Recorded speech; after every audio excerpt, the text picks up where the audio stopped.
नमस्कार साथियों, हमारे स्वर आपके शब्द कार्यक्रम में आज मैं आपके लिए लेकर उपस्थित हुई हूँ दरभंगा बिहार के मारवाड़ी परिवार में 1955 में जन्मी महत्वपूर्ण कवित्री निर्मला गर्ग जी की कविताएं आज मैं आपके लिए लेकर उपस्थित हुई हूँ।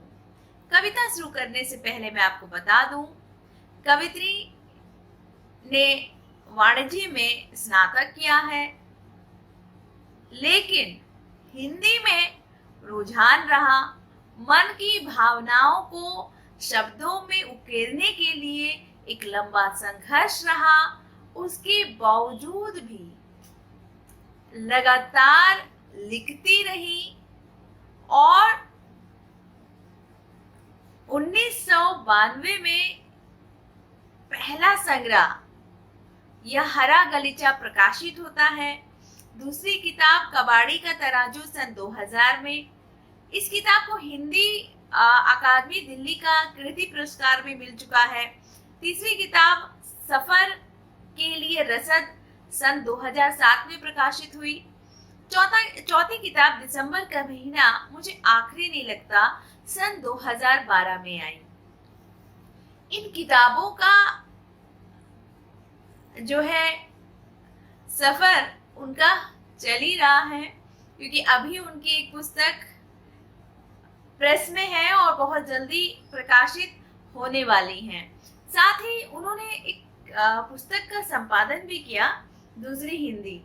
और उसी समय से जो है निर्मला गर्ग से मेरी पहचान हुई और उनसे लगातार बातचीत होती रहती है, तो बहुत सारी बातों को जानने का मौका मिलता है, समझने का मौका मिलता है उनसे। और ये भी समझने का मौका मिलता है कि आपकी जो कलम है वो सिर्फ भावनाओं पर और जो आप फील करते हो अपने समाज को देखकर और अपने समाज में किस तरह के बदलाव चाहते हैं, उस पर जो है आपकी लेखनी होनी चाहिए। और उन्होंने लगातार किया भी है। आज जो मैं कविता आपके लिए प्रस्तुत करूंगी उनकी पुस्तक सफर के लिए रसद। शांति और युद्ध। मैं शांति चाहती थी। मैंने ईश्वर की कल्पना की। ईश्वर की खातिर लड़े मैंने बेहिसाब युद्ध।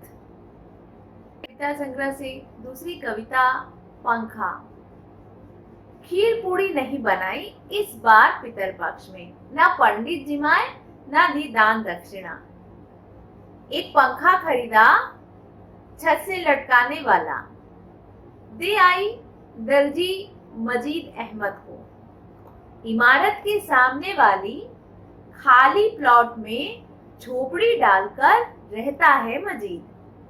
कलई उखड़े चंद बासन और एक आदर्श सिलाई मशीन के साथ। दुबला पतला युवक है, भागलपुर से आया। गरीब है पर हाथ में हुनर है। उमस में पसीजते उसे देखा तो पूछा, एक पंखा क्यों नहीं खरीदते? काम तो तुम्हारे पास बहुत आता है। सो तो है पर महीन काम है, तुरपई उधड़ी का। इतना कहाँ कर पाता हूँ? कितना रुपया होने से तुम पंखा ले पाओगे? मैंने पूछा। 100 रुपया रोज हो तो ठीक। फिर जरा अटका, 80 होने पर भी बच सकता है, पर 60 से ज्यादा हो नहीं पाता। बीमार भी तो पड़ता हूँ बीच बीच में। देखा है उसे मैंने झिलंगी खाट में बेसुध पड़े हुए। तभी से सोचती थी उपहार में दूं एक पंखा। बजट का हिसाब लगाया, 600 से कम क्या आएगा? तब क्या हो सकता है? उपाय कौन था?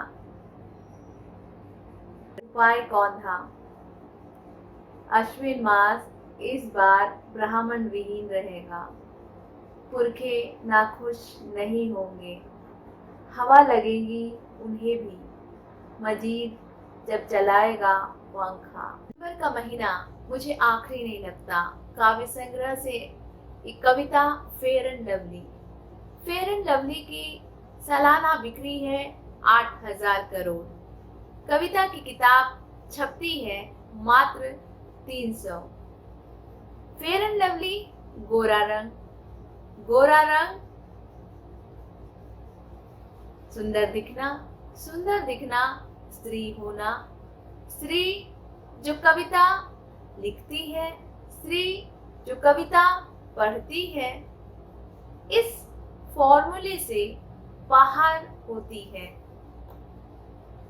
कविता जुटी रहती है चींटी सी, समाज की संरचना को बदलने के लिए। फेयर एंड लवली अंगूठा दिखाती है उस श्रम को। धन्यवाद।